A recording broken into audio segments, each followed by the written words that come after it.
Hey everyone, welcome back to the channel. Software Engineer K here, and we are going to be breaking down my price prediction for OMI of this year with exactly why I believe it's going to hit this certain price. So stay tuned for that.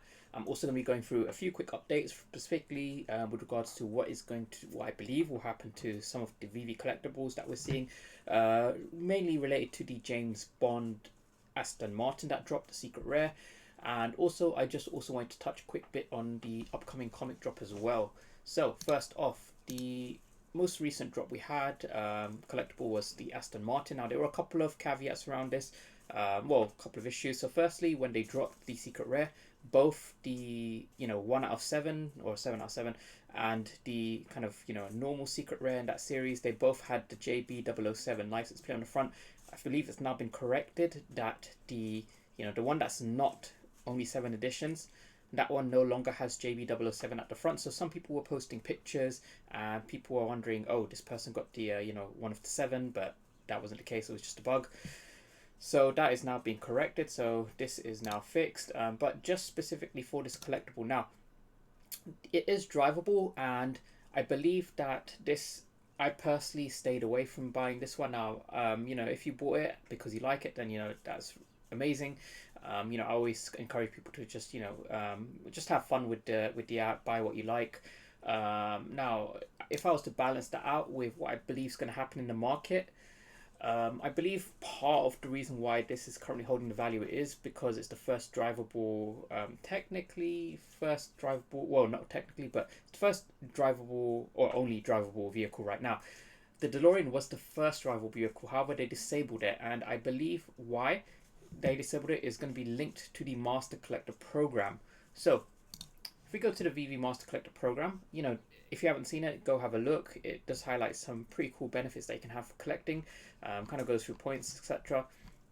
Now, one of the benefits of your Master Collector program rank is if we have a look at features. So when you have Master Collector Pro, you get bonus points, the badges, and then you can display rarity and edition number in the showroom. It's kind of like a plaque, I think. And burning collectibles for points, I think that's going to be a big one. Free drop raffle tickets. Now, extended AR features. So what I believe is they've locked the drivability on the Delorean. I believe it's going to be enabled when you are a part of the Master Collector Program Pro. And that makes sense because they've got other vehicles coming. I believe, they need incentives for people to kind of get involved in this program. So I believe it's fine. The Aston Martin, they're going to make as one of those kind of drivable vehicles where everyone can experience it, or everyone who owns one. However, for the mass market, they've got the cheaper DeLoreans, the cheaper Ecto ones, etc. Those are then going to become drivable with the Master Collector Program Pro. That is my speculation, my prediction, and it only makes sense from a business point of view as well, because those collectibles are highly accessible. The Aston Martin, only a small group of people can have those, and they can all enjoy the drivability feature, which is quite cool. However, once drivability hits the mass market, I believe that is going to reduce kind of that novelty factor of the Aston Martins, and then those will kind of drop in price over time. That's what I believe is going to happen. So yeah, pretty cool stuff. Let's see what happens. Now, the other thing is we do have the upcoming comic drop. So it is Tales of Suspense number 77. I've had a look at this comic.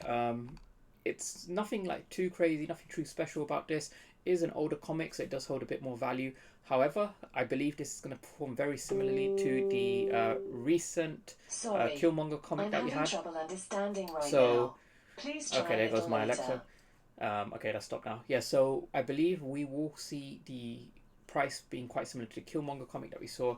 So, that around about 10, 11 gems for the common after we've seen a retracement, around 20 for the uncommon, 40 for the rare, ultra rare around about 80, 90, and the secret rare I think will probably go for around about 350 to 400. That is my prediction, but we'll see what happens with that one. Now, the other thing, lastly, is my OMI price prediction. So, what I want to take is a step back. So, OMI, as we know, is currently on ERC20. That's all that's happened. It's just migrated blockchain. Nothing else has happened beyond that. Now, in terms of people kind of like, moving their OMI around, sending it around in ERC20 right now, those unique coders is 4,777. that is nothing. Just to put it in perspective, there's like 200,000 followers on the VeVe Twitter. There's like 2.1 million users of VeVe. Really less than 5k holders of OMI and ERC20 that are actively kind of, moving it around.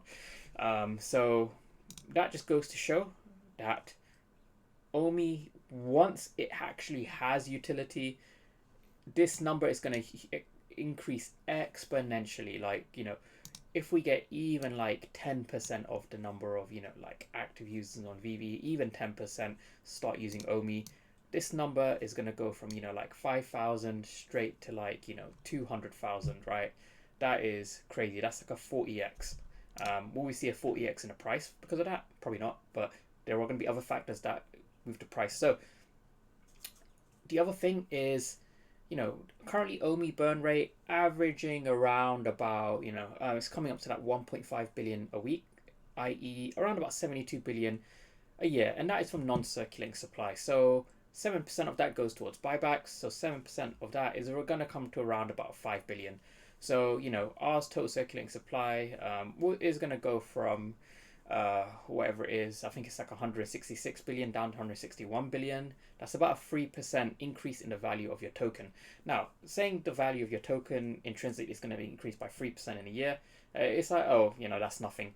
But that is if only one aspect of, the burn. Let's look at OMI to NFT, which is going to be the most significant factor in my opinion. Partly also, a lot of people are going to be using it to cash out because the MTO has a 10% fee. OMI to NFT will not have, that fee. And also that fee is going to be decreased for, trading NFTs for OMI if your Master Collector Program rank is higher. And that is why I'm going to be going for the highest rank. Not the Master Collector Program rank, the OMI utility rank. Now, that's the another one. Is if you stake your OMI, you are going to be removing that OMI from circulating supply, but also you're going to be gaining ranks where when you do trade your NFTs for OMI or when you do buy NFTs for OMI, you will pay less of a fee. And most people, either they buy, like $50,000 worth of OMI to lock it up, or they will continuously pay a higher fee, which is used for burning. So that, 1.5 billion a week of OMI being burned from, non-circulating supply and 7% of that from circulation, if we have the same amount being burned from circulation because our secondary market activity is now flooded with people using OMI, then we're going to see that 160 whatever billion losing, easily half of that supply, assuming OMI price stays the same, which it won't do. It is going to be increasing to counterbalance that burn rate, but you can start to see just how crazy it becomes. And the other significant factor is OMI exchanges. Now, we have not seen any decent exchange. We haven't seen any exchanges, since it migrated.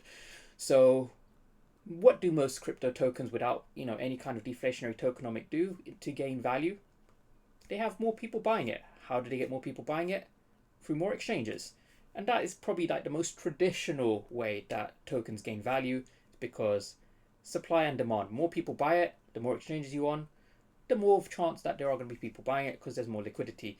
And OMI is not on a single decent exchange that I can think of, so we've got, pretty much the sky to go to, or the moon, if you however you want to phrase it. So yeah, there are so many factors right now, and OMI kind of being, I would say, oversold right now, that makes it a very, very good play for me.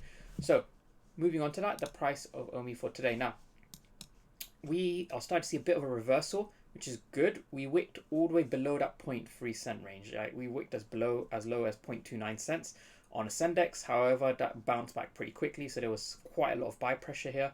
So, we're not going to stay kind of in that 0.3 cent range. Luckily, we are kind of in 0.45 cents. We're kind of holding steady here. We touch once, twice, third time's the charm usually. So I believe we're going to then go back to 0.5 cent range fairly easily. Like markets are starting to stabilize. If Russia kind of presses that nuke button, then yeah, sure, we'll kind of drop back down to the 0.2s. So we'll see what happens. But as of now, we're holding very steady at 0.45 cents.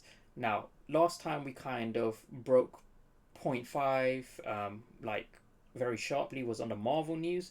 That was pretty big news. So the fact that we've gone from there up to this point where, we've got Russia literally about to press that nuke, well, not literally, but kind of suggesting nuclear deterrence, and we're still kind of in that range that we were at when Marvel was announced. that kind of FOMO stage. That is pretty insane. We've gone that far in about half a year. So, it's been out half a year. That's pretty awesome. So I'm looking forward to see what happens next. But in terms of my price prediction for this year, I've held quite steady on 2 cents. I believe we will hit 2 cents. And some people will still say, oh, that's too low. But, 2 cents from where we are right now, that's like over a 4x. If you've got like, $50,000 being staked in OMI, that will become $200,000 at the end of the year, assuming it hits 2 cents, or more than that actually. So, that's pretty mad if you've got that much OMI. So, yeah, I am looking forward to see what happens. And remember, if you've got a good VeVe portfolio as well, you can always sell those NFTs for OMI when OMI to NFT comes out. So, you probably will have even more OMI. So yeah, we'll see what happens there. But yeah, thanks so much for watching, guys. Please do like and subscribe to support the content, and I'll see you guys in the next video. See ya.